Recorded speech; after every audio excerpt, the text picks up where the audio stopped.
बिस्मिल्लाह रहमान रहीम। अस्सलाम वालेकुम। इमरान खान को जब से जेल में डाला गया उसके बाद कई मरतबा ये अफवाहें फैली कि शायद अब उनके साथ डील हो रही है, इमरान खान ने सरेंडर कर दिया है और अब एस्टेब्लिशमेंट के सामने लेट गए हैं। फिर अली अमीन गंडापुर जब वजीर आला बने फिर वो वजीर आजम से मिले।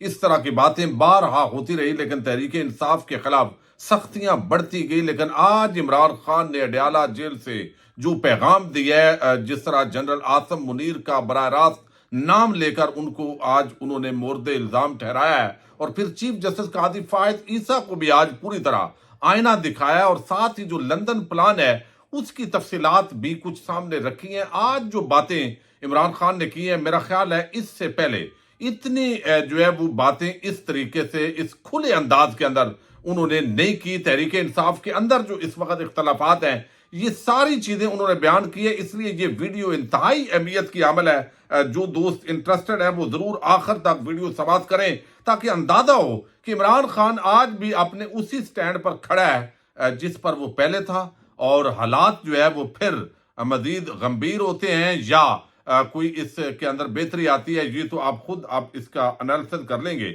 आज 190 मिलियन पाउंड के केस की समाअत थी। वो तो गवाहान और सारी चीजें जरा वगैरह वो होती रही, लेकिन बानी पीटीआई इमरान खान ने कहा है, ये जरा आप एक एक आज बहुत तफसील से उन्होंने गुफ्तगू की है, और उन्होंने कहा कि फौज का इमेज उस दिन खराब हुआ जब ये चोरों के साथ बैठी। यानी ये नहीं है कि तहरीक इंसाफ के साथ मामलात खराब हुए तो फिर जो है वो फौज के खिलाफ कोई हम कंपेन कर रहे हैं, नहीं। जिस दिन चोरों के साथ बैठी उस दिन जो है वो फौज का इमेज खराब हुआ। वो कहते हैं जो मशरकी पाकिस्तान में हुआ वही आज हो रहा है। मशरकी पाकिस्तान की तरह हमारा मैंडेट कम करके कंट्रोल करने की कोशिश की जा रही है। अब ये बात देखिए, इमरान खान की दुरुस्त है, गलत तो नहीं है। यही कुछ उस वक्त भी हुआ, आज भी यही कुछ हुआ। एक फार्म 45 की बजाय फार्म 47 पर पूरी पाकिस्तानी कौम से डाका डाला गया, जबरदस्ती खाऊ कबाइल को पाकिस्तान पर मुसल्लत किया गया। अब ये चीज जो है वो नजर आ रही है। फिर उन्होंने आज अडयाला में जो गुफ्तगू की है सहाफियों से, उन्होंने कहा है कि तोशाखाना केस में गिराफ ज्वेलरी सेट की मालियत 3 अरब जाहिर करके हमें सजा दी गई। हमने गिराफ ज्वेलरी सेट की मजीद 3 जगह से कोटेशन हासिल की, जिसके मुताबिक इस सेट की कीमत 1 करोड़ 80 लाख रुपए बनती है। यानी 1 करोड़ 80 लाख का ये ज्वेलरी का सेट, इसको जो है वो बनाया गया 3 अरब का। चूंकि नैब का केस बनाना था, ये यहां भी ब्लंडर किए गए। फिर उन्होंने कहा कि अगस्त में जब मुझे पकड़ा गया तो पुलिस मेरे बेडरूम में दाखिल हुई, वहां से मेरा पासपोर्ट और चेक बुक भी ले गई। बुशरा बीबी ने बनी गाला में मौजूद कीमती अशिया को इसी वजह से कहीं और मुंतकिल कर दिया था। इनाम शाह और तोशा खाना के एक मुलाजम को आईएसआई ने मेरे खिलाफ वादा माफ गवाह बनाया, तो आईएसआई का भी उन्होंने आज नाम लिया है। तोशा खाना में सजा दिलवाने के लिए दुबई में पार्ट टाइम सेल्समैन से गिराफ ज्वेलरी सेट की मालियत का तखमीना लगवाया गया। तोशा खाना रेफरेंस बनाने पर चेयरमैन नैब और इनाम शाह के खिलाफ केस करूंगा। ये बात उन्होंने की है कि ये तोशा खाना वाला वैसे ही फजूल केस है। अब उन्होंने साथ जो आगे बात की है वो बराह रास्त army chief general Asim Munir से मुतल्लिक है। उन्होंने कहा कि जनरल आसम मुनीर ने मुझे तोड़ने के लिए तोशा खाना रेफरेंस में बुशरा बीबी को सजा दिलवाई। फवाद चौधरी प्रेस कॉन्फ्रेंस कर चुका था, लेकिन इसके बावजूद इसे वादा माफ गवाह बनाने के लिए पकड़े रखा। परवेज इलाही और शाह महमूद कुरैशी आज प्रेस कॉन्फ्रेंस कर दें तो उनके सारे केसेस खत्म हो जाएंगे। फिर उन्होंने कहा कि चीफ जस्टिस सुप्रीम कोर्ट कादी फायद ईसा को फैसलाबाद केस और भुट्टो केस याद है। अब ये उन्होंने कादी साहब को आज जो है वो पूरी तरह उन्होंने पैगाम दिया है। कादी साहब चूंकि भुट्टो का केस हो, बाकी पुराने और कहानियां किस्से अपनी सफाइयां ये सारे वो रोज काम करते हैं, लेकिन जजेस के साथ खड़े होने का मामला हो तो बजाय इसके कि वो तासर जाए कि वो जजेस के साथ खड़े हैं, वो दूसरी साइड जो मुखालफ फरीक है उसके साथ खड़े नजर आते हैं। तो काजी साहब जब से चीफ जस्टिस बने हैं उनकी क्रेडिबिलिटी खैर बहुत समझे वो सिफर पे ही तकरीबन आ गई है, लेकिन बहरहाल चले 2-4 पॉइंट दे भी दें। और उन्होंने कहा कादी फायद ईसा को फैसलाबाद केस और भुट्टो केस याद है, मगर कादी फायद ईसा को नजर नहीं आ रहा कि लोग मिलिट्री जेलों में पड़े हुए हैं। यानी यहाँ पे इंसानी हकूक की पामाली हो रही है, ट्रायल फेयर नहीं हो रहा है, मिलिट्री जेलों में लोग पड़े हुए हैं, सिविलियंस के ट्रायल वहां हो रहे हैं। ये कादी साहब की टेंशन के काम थे, लेकिन ये उन्होंने नहीं किए। फिर उन्होंने कहा कि 18 मार्च को मुझे जुडिशल कम्प्लेक्स में कत्ल करने का मंसूबा था।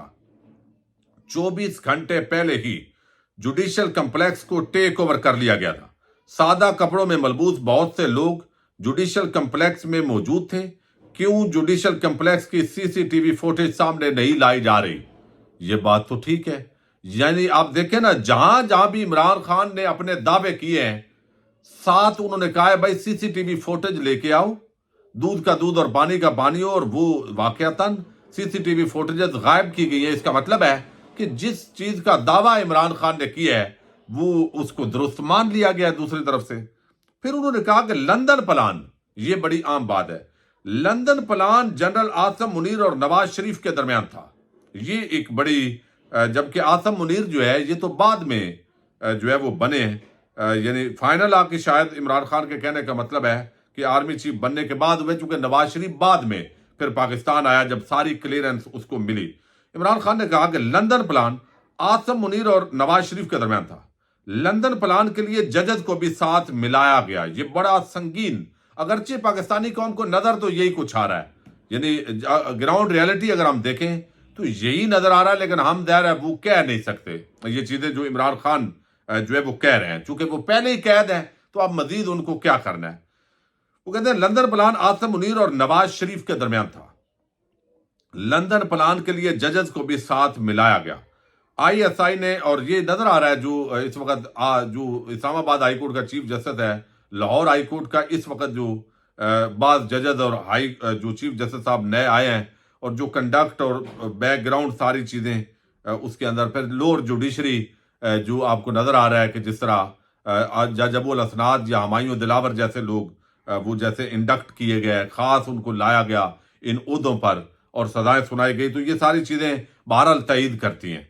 अब यहाँ पे वो कहते हैं कि जजेस को भी साथ मिलाया गया। आईएसआई ने जजेस की तकर्रियां करवाई, यानी जज अबुल असनाद और ये दिलावर वगैरह। जो ईस्ट पाकिस्तान में हुआ वही आज हो रहा है। मशरकी पाकिस्तान में मुजीब और रहमान का मैंडेट चोरी करके मुल्क तोड़ा गया, यानी वो भी तोड़ने वाले जर्नैल थे, वही इल्जाम लगा, तो आज भी ये इल्जाम इमरान खान लगा रहे हैं। मुजीब और रहमान की अक्सरियत से या खान की ताकत खत्म हो जाती। हमूद और रहमान कमीशन रिपोर्ट में लिखा है कि मुजीब और रहमान इलेक्शन जीत गया था।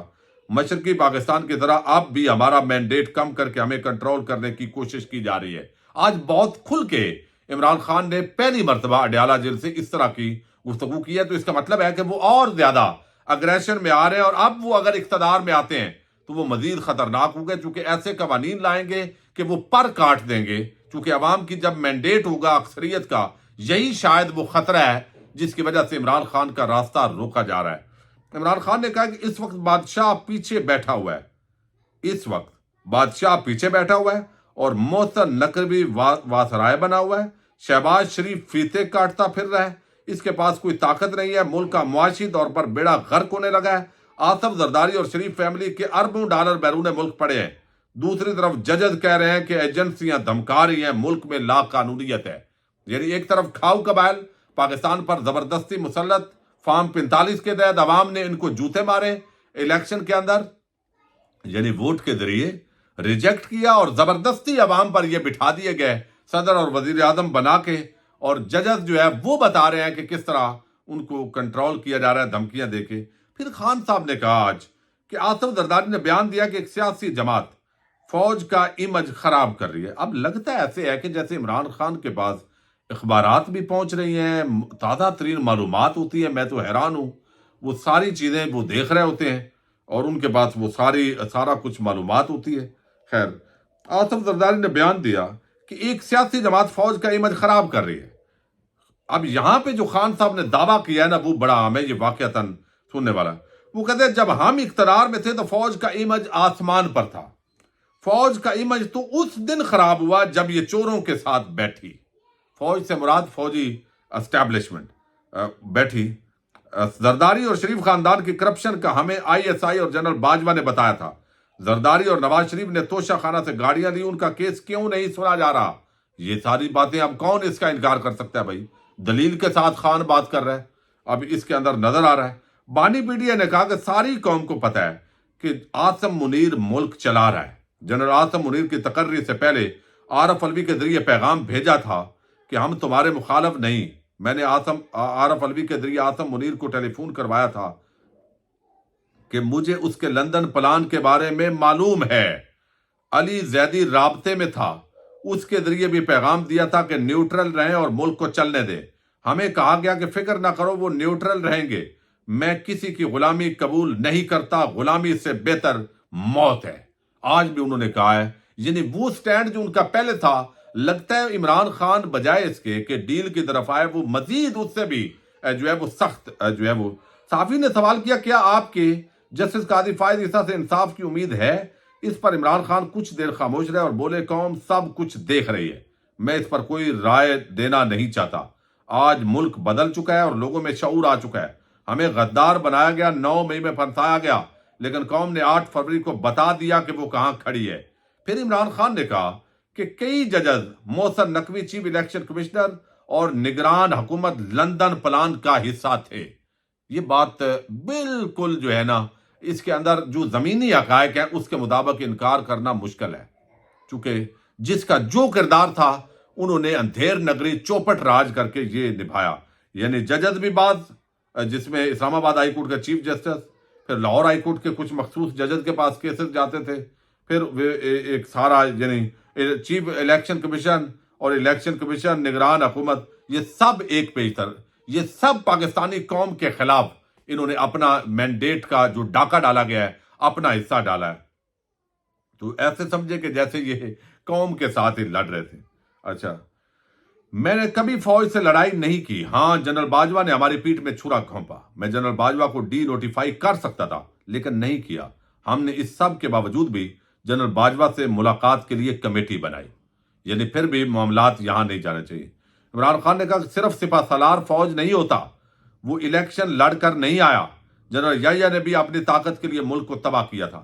جنرل یحییٰ مجیب سے بات کر لیتا تو سرنڈر نہ کرنا پڑتا. 1971 میں ملک ٹوٹا، آج ملک کے معاشی کمر ٹوٹنے لگی ہے. پھر عمران خان نے آج مزید کہا ہے، آج تو ساری باتیں کر دی ہیں. پھر انہوں نے کہا کہ اس وقت جتنی تکڑی جماعت پی ٹی آئی ہے، اتنی تکڑی جماعت اور کوئی نہیں ہے. آج دوبارہ الیکشن کروا لیں، دوبارہ سب کو پتہ چل جائے گا. مذاکرات کے حوالے سے انہوں نے کہا کہ حکومت گرانے کے باوجود 2 مرتبہ جنرل ریٹائر باجوہ سے مل سکتا ہوں تو کسی سے بھی مل سکتا ہوں. اس وقت میری ذات کا ایشو نہیں، پاکستان کا ایشو ہے. مجھے قائل کر لیں. موجودہ حالات میں عدلیہ بالکل بھی آزاد نہیں ہے. پھر سوال کیا گیا کہ بشرا بی بی کو زہر دینے سے متعلق سوال کیا تو انہوں نے کہا کہ جب تک بشرا بی بی کی اینڈوسکوپی نہیں ہوتی کیسے پتا چل سکتا ہے؟ جب کوئی چیز اندر چلی گئی تو بغیر دیکھنے سے کچھ معلوم نہیں ہو سکتا. پھر سوال کیا ایک صحافی نے کہ آپ نے اور بشرا بی بی نے الزام آرمی چیف پر لگایا، اگر کل ٹیسٹ کلیئر آیا تو کیا کہیں گے؟ اس پر عمران خان نے کہا کہ جنرل آصم منیر نے ہی میری بیوی کو ٹارگٹ کیا. مجھے اور میری بیوی کو کچھ ہوا تو جنرل آصم منیر ہی ذمہ دار ہوں گے. جنرل آصم منیر کو پیغام دینا چاہتا ہوں کہ ایک پلان انسان بناتا ہے اور ایک اللہ، کامیاب اللہ کا پلان ہوتا ہے. یہ آپ دیکھیے کہ آصم منیر کو آج کھلا جو ہے وہ جنرل آصم منیر کو پیغام انہوں نے دیے ہیں. پھر عمران خان نے کہا کہ جو قوم اپنی آزادی کے لیے مرنے کے لیے تیار نہ ہو اس کو غلامی کے لیے تیار ہو جانا چاہیے. میں پوری قربانی دوں گا. میں آج سیاست میں پیچھے ہو جاؤں تو سب ٹھیک ہو جائے گا. پھر انہوں نے کہا کہ جب قوم پر مہنگائی بڑھائی جائے گی تو نون لیگ کا جنازہ نکلے گا. اقتدار میں موجود اشرافیہ کو کوئی فرق نہیں پڑتا کہ ان کا سارا پیسہ بیرون ملک ہے. اس وقت امید صرف ججز سے ہے. 6 ججز جو کھڑے ہوئے انہیں سلام پیش کرتا ہوں. تمام ججز کو معلوم ہے کیا ہو رہا ہے. ججز ملک کے مستقبل کو بچائیں، کیونکہ سرمایہ کاری صرف قانون کی بالادستی سے ہی ہو سکتی ہے. ملک میں ججز کو دھمکیاں مل رہی ہوں، وہاں کون سرمایہ کاری کرے گا؟ اس وقت قوم ججز کی طرف دیکھ رہی ہے اور ججز کو قانون کی بالادستی قائم کرنی ہے، تب ہی ملک کے اندر سرمایہ کاری ہوگی. پھر انہوں نے آگے جو بات کی، انہوں نے کہا کہ بشرا بی بی نے کہا کہ پارٹی کے اندر کچھ لوگ ان پر امریکی ایجنٹ ہونے کا الزام لگا رہے ہیں. اس پر عمران خان نے کہا، یہ سوال کیا صحافی نے، کہ ہمارے کچھ لوگ اسٹیبلشمنٹ سے رابطے میں ہیں جو پارٹی کو توڑنا چاہتے ہیں، وہی بشرا بی بی پر بھی الزام لگا رہے ہیں. پھر ایک سوال کیا گیا آخری عمران خان سے، کیا یہی وجہ ہے کہ پارٹی کے اندر بنائی جانے والی کمیٹیوں کی تشکیلیں نو ہو رہی ہے؟ تو عمران خان نے کہا کہ کمیٹیوں کی تشکیل روزمرہ کے سیاسی معاملات کے لیے بنائے گی، حتمی فیصلے کور کمیٹی ہی کرے گی. تو آج جو ہے وہ جنرل آصم منیر کے حوالے سے، قاضی فائز عیسیٰ کے حوالے سے، ججز کے حوالے سے، صحافت کے حوالے سے، اور جو اس وقت پاکستان کے اندر تحریک انصاف سب سے بڑی جماعت ہے، اور جو کچھ ہوا جنرل باجوہ نے کیا، جو کچھ ہوا لندن پلان، سب پر جو تفصیلی عمران خان نے گفتگو کی ہے، اس سے اندازہ ہوتا ہے کہ ان کے جیل کے اندر بہت ساری معلومات ہوتی ہے، اور اس کی تازہ ترین معلومات کی روشنی کے اندر وہ جو کچھ آگے بتا رہے ہیں وہ اگلا رستہ بھی دکھا رہے ہیں، اسٹیبلشمنٹ کو بھی فیس سیونگ دے رہے ہیں۔ اب فائدہ دیکھنا ہے کہ اسٹیبلشمنٹ اس پوری صورتحال سے فائدہ اٹھاتی ہے یا مزید پاکستانی عوام کا ابھی امتحان باقی ہے۔ پاکستان زندہ باد، پاک فوج پائندہ باد۔